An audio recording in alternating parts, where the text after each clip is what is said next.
Hey, you! Yeah, you! Want to learn a way to lose weight fast while eating whatever you like? Want to stop caring about getting all your veggies in and eat as much yummy food as you like while losing weight at the same time? Want to do a diet that all big bodybuilders recommend to shed the fat in days? Well, intermittent fasting is a diet for you. All you need to do is fast and stop your naughty self from eating for most of your life and then enjoy all the food you like within a short period of time. It really works, and we have studies to prove it. I intermittent fasted and I shedded 50 pounds. I intermittent fasted and I felt like I had so much energy. I intermittent fasted and I got all the gains. Now it's your turn. Start intermittent fasting today. The two studies used to gather this information were not completely read to their entirety, not guaranteed to work with every lifestyle and in every case. Side effects may include hunger, tiredness, dizziness during fasts, and the sudden urge to believe that it is the most superior diet in existence. Batteries sold separately. Hey everybody, and welcome to another Diets and Doodles video. Today for Fact or Fad Friday, we are looking at the very popular intermittent fasting to see if this lifestyle is a fact or a fad.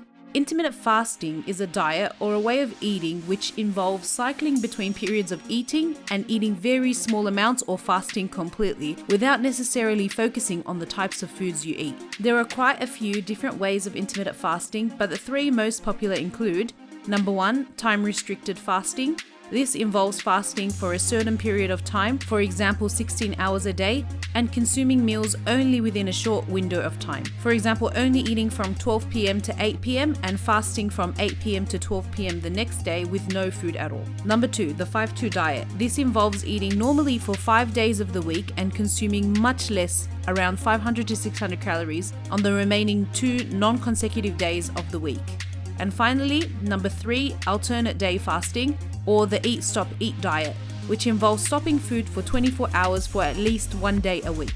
Religious fasts, for example fasting for Ramadan, can also be considered a method of intermittent fasting. However, these fasts are generally done as an act of worship rather than as a diet to improve health. So why is intermittent fasting so popular? Intermittent fasting was one of the most searched diets, if not the most searched diet of 2019. The reason that intermittent fasting was so popular was because of the presumption that you don't need to change the type of food you eat, but just the times that you can eat at. What if I told you it is more important when you eat than what you eat? When I figured out how to eat what seems like a cheat meal every night before bed and lose weight and get all your daily nutrients at the same time, there's no reason not to be hooked. And also, no longer get hungry. So we're gonna get up at 7, go to bed at whenever you're gonna go to bed, and eat one meal, wherever it happens to be. That means as long as I eat only for 8 hours a day, I can eat takeaway, chips, chocolate, and soft drinks, the lot, and still lose weight, right? Right? Those who argue for intermittent fasting claim that eating throughout the day is scientifically not helpful for weight loss. Healthcare providers are telling our patients that we need to eat all day long. It's wrong. Eating all day long overtaxes our pancreas and our digestive system. It overtaxes it so much that it cannot work properly. And if it cannot work properly, we cannot absorb our food or the nutrients in that food. Proponents of intermittent fasting also make many claims that intermittent fasting helps with things ranging from simple weight loss, reducing insulin resistance, reducing risk of heart disease, to getting rid of cancer and reversing diabetes, often calling intermittent fasting things like biohacking. For example, Jeffrey Wu, CEO of biohacking and nootropics company HVMN, led a 7-day fast, so no food for 7 days, and claims that intermittent fasting for long periods of time led to the use of ketones as energy, kind of like keto, which, don't worry, is a whole nother topic for another Fad Friday, which meant that fat was being used as fuel. He also claims that ketones are a super fuel for the brain and can help with mental clarity. During his 7-day fast, he lost 12 pounds and claimed he felt a lot better. Now, you all know how I feel about using those fancy, fluffy pseudoscience like words such as superfuel and biohacking, so why don't we have a look at the real science? First of all, let's talk about why weight loss might occur in intermittent fasting. In the case of our friend Wu, It is quite obvious why he lost around 12 pounds. He wasn't eating for 7 whole days. It would have been good, however, to have tested the actual muscle and fat stores before and after fasting to see if the weight lost was mostly fat or included a large amount of muscle or water, as well as wait after a few weeks of eating normally again to see if the weight was regained. I could not find any data on whether these were tested, even though Wu and those at his company were generally quite stringent in continuously testing their blood glucose and ketones using devices such as blood glucose monitors throughout the 7 days. I'm not sure why though. Either way, it's important to look at studies of large populations of people to determine effects of certain diets rather than individual experiences, as what works for some people does not necessarily work for others. So let's look at some studies. Our first paper was a study published in 2018, which was a randomized controlled trial which compared intermittent fasting, specifically the 5-2 style, with a continuous energy restriction diet, or CER, which is just a normal reduced energy diet. It had 112 participants randomized to either intermittent fasting or continuous energy restriction groups, which included 6 months of weight loss with 10 visits to the dietitian and 6 months of maintenance. Intermittent fasting was done by limiting to only 400 to 600 calories on 2 non-consecutive days of the week. The results were similar weight loss in both groups. There were favorable improvements in waist circumference, blood pressure, triglycerides, HDL cholesterol, but there was no difference between groups. However, hunger was greater in the intermittent fasting group. Is there any difference with the other types of intermittent fasting though?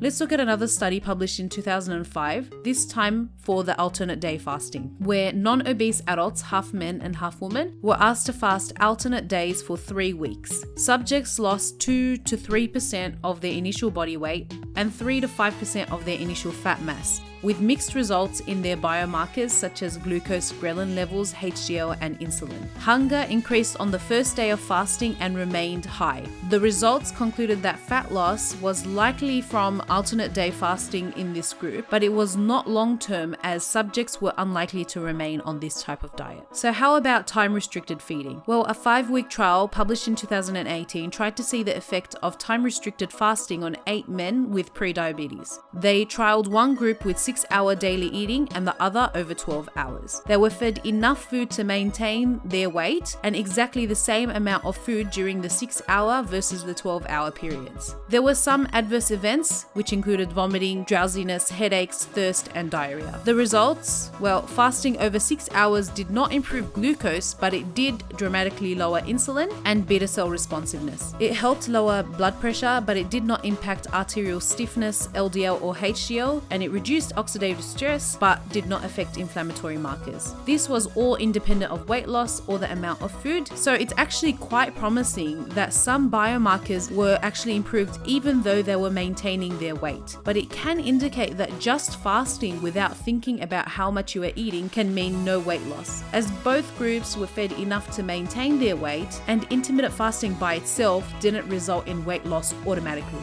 Either way, these are some small studies. Let's look at reviews of many studies before we reach our final verdict. Looking at 4 reviews of many studies, 2 found that blood lipids, glucose, insulin, and weight loss were not altered in intermittent fasting groups more than the normal calorie restricted diet would, but it was still better than nothing. And 1, published in 2017, found that alternate day fasting had moderate weight loss, but reports of extreme hunger. Diets including the 5-2 diet had weight loss similar to a energy restricted diet with mixed effects on the metabolic markers, and time-restricted feeding showed mixed results in terms of weight loss. However, it was found that eating less during the night and having more meals during the day can reduce risk of chronic disease. However, this could have been in conjunction with better physical activity and better sleep rather than specifically the time that you're eating. Our last study was a large review done in 2020 on many different studies that compared the effects of popular diets, one of which was intermittent fasting. It found that one study of the 5-2 diet caused weight loss, improved insulin sensitivity and health markers, and another showed decreased postprandial lipemia, insulin secretion, and blood pressure. One study of alternate day fasting showed no changes in body weight but increased insulin sensitivity. One showed no effect on glucose, lipid, or protein metabolism in healthy lean men. Another showed similar changes in weight, body composition, and insulin sensitivity compared with calorie restriction. Another showed 5.8% weight loss and decreased cardiovascular risk, and the last showed decreased weight, body fat,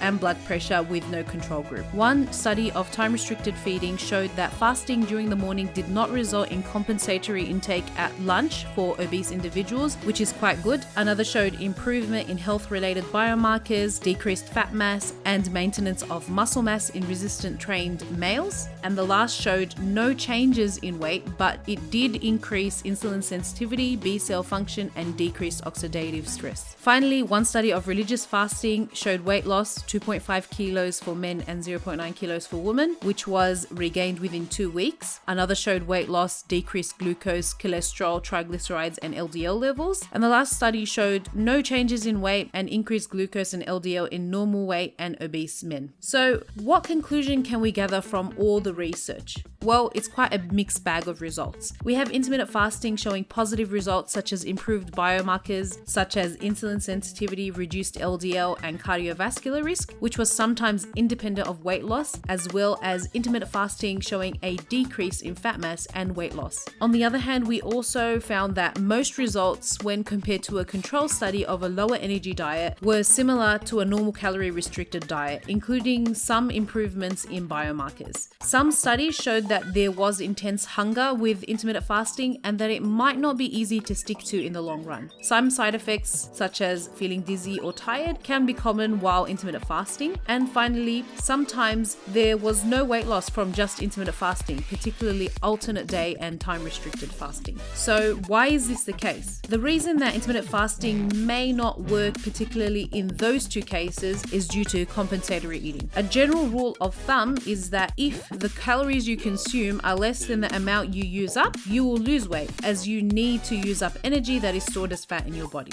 I will look into the intricacies of this rule of thumb in a future video, but in most cases, it's pretty much how most weight loss works. So, if intermittent fasting leads to reduced calorie consumption, you will probably lose weight. If you aren't watching your portions and eat in large amounts during the restricted time period, you actually may not lose any weight or may even gain weight. With something like the 5-2 diet, the rules are that at least 2 days a week you have to stick to a low amount of calories, while on the other days you have to eat normally, so you can't actually eat more than you usually would on those days. This means that there's less calorie intake over the whole week and you aren't making up the calories on those other days, so it generally is more successful. So no, it doesn't work like this. The meal that I just ate goes into my body, and notice what happens.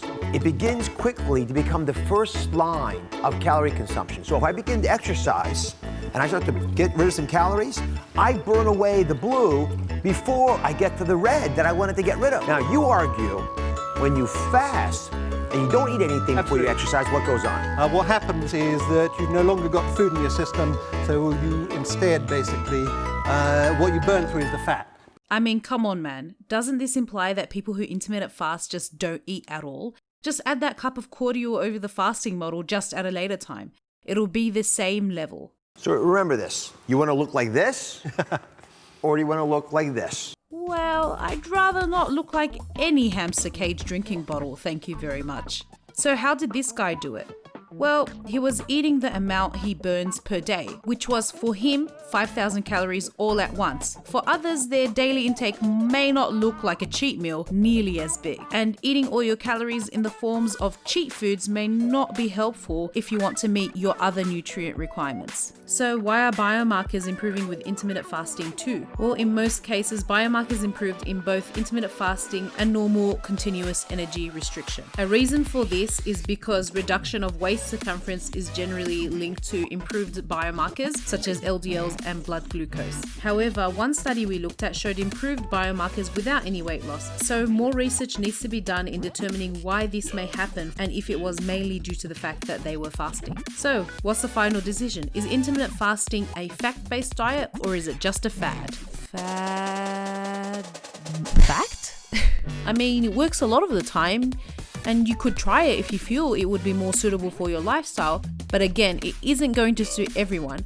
And you need to make sure you are controlling the amount you eat during the time restricted period if you want it to work. So no, you can't just eat whatever you want in a small period of time. I also don't recommend Mr. Wu's 7-day fast either, which could be very dangerous due to the risks of things like refeeding syndrome, let alone the fad-like products advertised on IF website like his website, or the obsessive tracking of blood glucose or ketones he encouraged, which could lead to disordered eating behaviors. Also, if you're pregnant, breastfeeding, or have an eating disorder, do not do this diet. If you have a chronic condition such as diabetes and you are on certain medications, make sure you ask your GP or dietitian if intermittent fasting is suitable for you. If you feel intermittent fasting may be suitable for your lifestyle, try to seek help from a registered dietitian to ensure you are meeting all your nutrient goals and you are not developing unhealthy habits along the way. Otherwise, intermittent fasting isn't in any way the miracle diet that many swear by, and just being mindful of your food and portion control can get you equally successful results. If you like this video, please subscribe and give it a thumbs up. If you have any questions, comments, or suggestions for future diet or drawing related videos, leave a comment below. I'll see you in the next video. Bye!